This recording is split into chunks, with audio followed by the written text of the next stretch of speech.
Good morning. We are here at the municipal albergue at the Monastery of Armenteira, and today's going to be a really long hike. It's over 25 kilometers, so we thought we'd better get an early start. Everyone else is getting up for breakfast, and this is the first albergue where they offer a hot breakfast and coffee, so we're pretty happy where we stayed. See you at the end of the trail.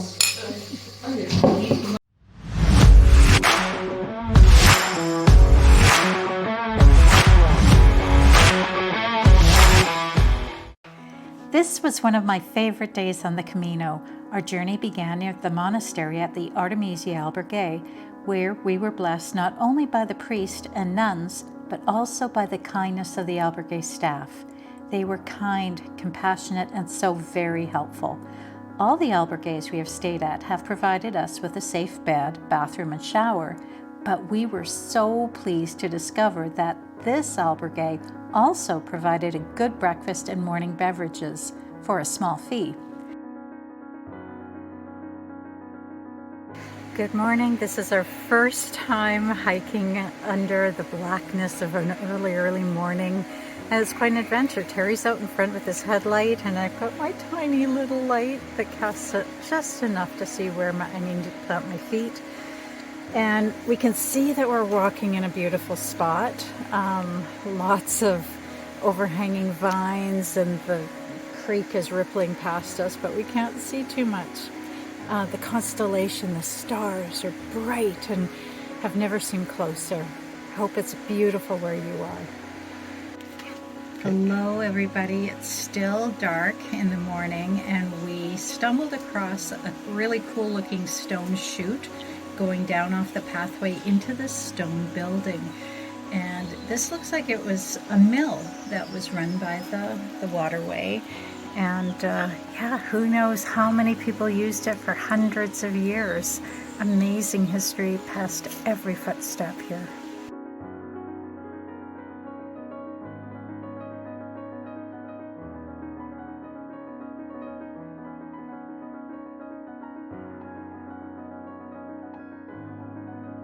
We had both gone to bed very early and slept deeply, waking so refreshed that after enjoying several café con leche, we were able to be the first ones on the trail under inky black skies and the brightest constellations I've ever seen.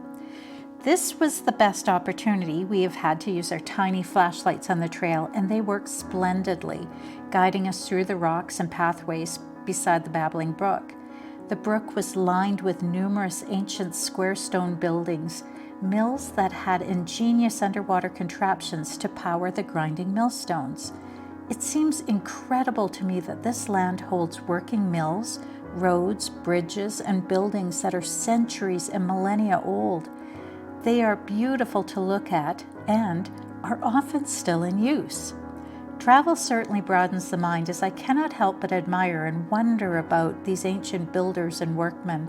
I reflected and was perplexed thinking about the countless monuments celebrating political leaders, while the people who actually did the hard work to build the roads, buildings, and art often remain nameless and uncelebrated. They are my heroes. I want to celebrate them too. Streams merged, the sun arose amid a dense fog and heavy morning dew. We soaked in the silence, calmness, and peace along the sand-covered paths for miles and miles, rarely seeing anyone. After several hours, we had begun to descend more rapidly toward towns and massive vineyards. The route swerved upward, then downward, meandering northward. Traveling through fragrant eucalyptus and pine forests are my favorite places to walk, and I will always treasure those memories as I attempt to savor and memorize each moment now that our journey's end is so fast approaching. Toward noon, we began to tire as temperatures rose, and we looked for a restaurant in the towns. However, this is off-season and Sunday, so few places and no groceries are open, so we stayed hungry. Streets and beaches remained deserted. Bike riders, dogs, birds, and pilgrims seemed to be the only things awake and moving. We finally found one bar that had opened and could service a cafe con leche, but it was only at our final destination hours later that we found somewhere to really sit and rest. We had not realized the great favor we had received from the albergue host last night when he arranged a room for us at the Torres Hotel here in Vilanova de Arousa. We appear to be the only people staying here. The doors to this lovely, quaint hotel were locked, and we had to keep nervously knocking until a very friendly Spanish woman finally opened the door and, speaking rapidly with many hand gestures, she gave us a key for our room, many instructions, and also the key to the front door of the hotel. I wish I had taken more than 3 months of online Spanish, as communication is difficult. We believe that it was the hotel owner or manager that let us in and has been so helpful and unbelievably kind to let us stay here, despite the fact that the hotel seems to be closed for the season. Nothing else is open. We are very hungry, but glad that I had insisted on buying bread and cheese yesterday, so we at least had something to nibble on today. Our room is old but delightful, with a balcony overlooking their pool, garden, and the beachfront. There is a bidet. I must be in heaven. Terry immediately had a long soak in the bathtub, and I did the same afterward. Simple pleasures of a bath, sleeping together, and satisfying food have taken on much importance and are reason for gratitude. Once we were settled in, had bathed, and our laundry was drying in the sea breezes, we strolled along the beach, across a bridge, and into town, looking for food and to make a reservation for tomorrow's boat trip. Once we had found the reservation office and it had reopened after siesta, we were delighted to again discover our 2 Spanish friends. We have been leapfrogging these men over and over again on our journey. After we had all booked and paid for tomorrow's 31-kilometer boat ride, they then tried to help us find food. To no avail.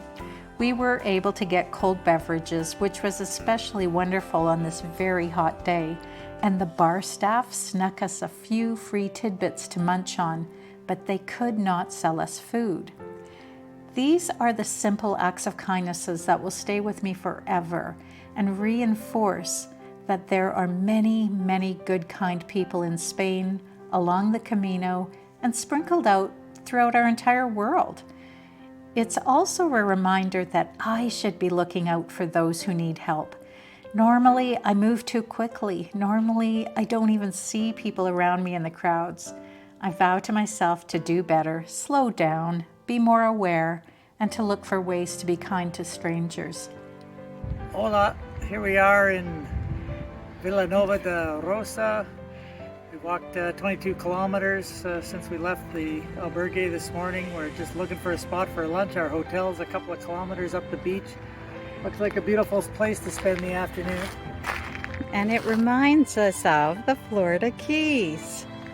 Terry wanted to say aloha, because it does kind of feel pretty Hawaiian tropical, right?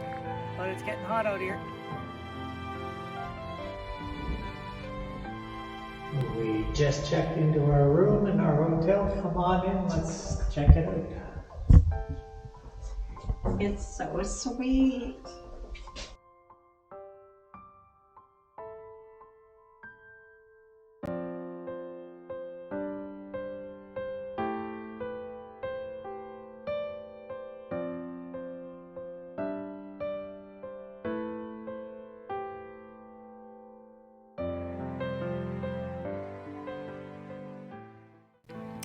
Terry and I then meandered back down the glorious watercolor beaches and sunset skies to our lovely little hotel. Terry stayed on the path, keeping his blistered and damaged feet dry, while I splashed in the surf and skipped along, exploring the wharf and beachfront. It will be an early night for us as we rest our tired, hungry bodies. We are hopeful that tomorrow will be another exciting day of incredible experiences. Thankfully, we were able to make a booking in a final albergue 10 kilometers past Padrón. As we near Santiago and all the pilgrims from many paths converge, The trails and facilities are becoming full and are usually booked to capacity. It seems incredible that there are only 2 more days left before we reach our goal and finish our first pilgrimage. Today we started reflecting on what we will miss from this journey. For me, it will be the silence, peace, calming smells of the forests, sounds of the birds, roosters crowing, and the slow rhythm of waking with nothing more to do than walking to our next destination. How blessed we feel, even though our stomachs are empty, our hearts are full.